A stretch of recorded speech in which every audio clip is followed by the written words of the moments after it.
Y es que el profesor Gonzalo Jiménez de la Universidad Adolfo Ibáñez de Chile nos va a compartir una nota, una clase sobre este tema, empresas familiares. Si bien las empresas familiares no son las que mayor ingreso generan para un país, son las que mayor absorción de empleo tienen. Casi el 80% del empleo está destinado para empresas familiares, microempresas, pequeñas empresas que tienen esta característica, haber nacido como en un entorno familiar.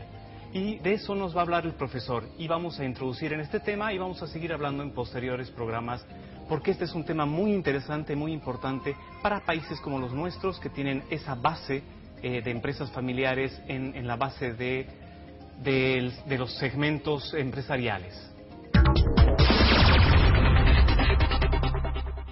Bueno, yo diría que tanto en Latinoamérica como en el mundo, empresas familiares son aquellas en que dos o más miembros de la familia están en la propiedad, o controlan la empresa o trabajan dentro de la misma, digamos, por supuesto con participación accionaria dentro de la misma.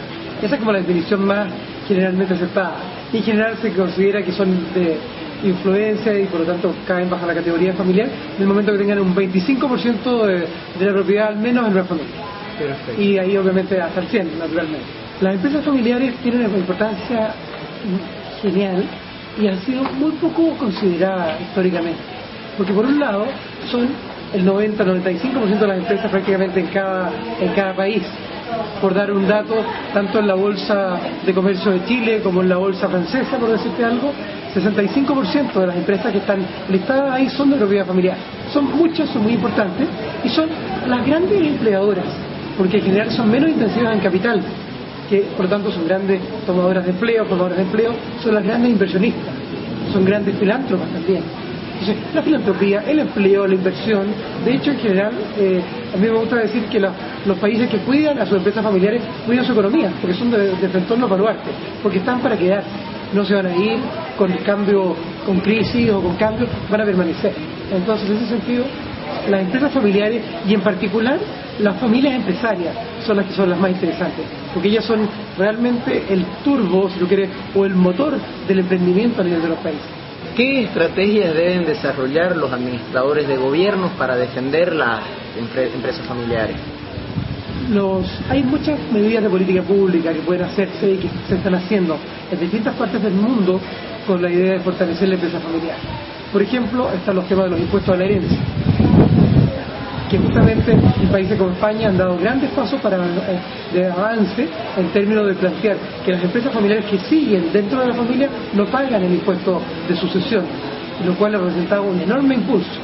En segundo lugar, hay medidas que tienen que ver con promover el rol positivo que tiene la empresa familiar dentro del país, dentro de la economía, justamente porque son pilares del país, pilares del empleo, pilares de la exportación. Incluso si uno piensa, si uno mira un poco lo que está ocurriendo en Bolivia, por ejemplo, es muy interesante como uno ve, más allá de todos los cambios y desafíos naturalmente cada etapa, uno ve que el país está incrementando su nivel de riqueza.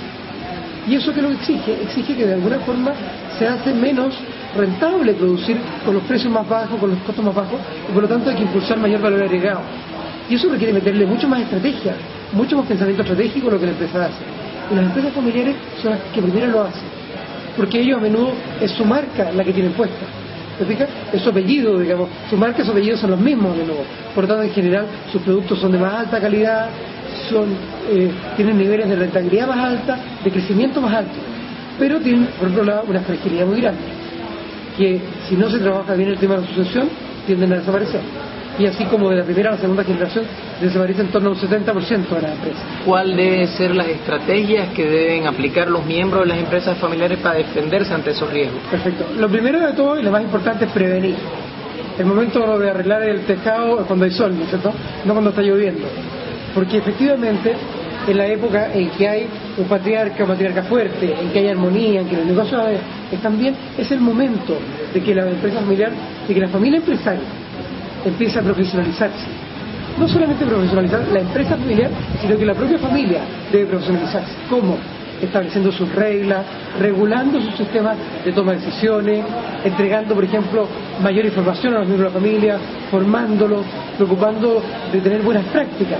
Por ejemplo, que ojalá puedan trabajar un periodo 3, 5 o más años en otras empresas más grandes, más profesionales, y después vuelven a la empresa familiar aportando ese conocimiento, esa experiencia y de alguna forma ese respeto que se han ganado en el mercado. Esas son algunas prácticas que ayudan muchísimo.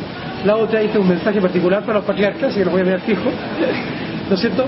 Es que en el fondo los patriarcas tienen que entender que para poder proyectar sus sueños, muchas veces la empresa es el primogénito o un hijo tan importante como los demás. Para poder proyectar ese sueño, lo que se requiere es abrir conversaciones con la familia, dar voz a los miembros de la familia, no necesariamente voto, porque claramente eso permite un espacio de empezar a crear una convergencia. Al revés, aquellos patriarcas que quieren establecer y manejan con mano de hierro su sistema, ese sistema va a durar mientras estén presentes. Por lo tanto, es fundamental ir incorporando a los hijos, ir incorporando a los miembros del equipo ejecutivo y en torno a ello ir generando un proyecto estratégico familiar y empresarial. Yo diría que ese es como el elemento más central.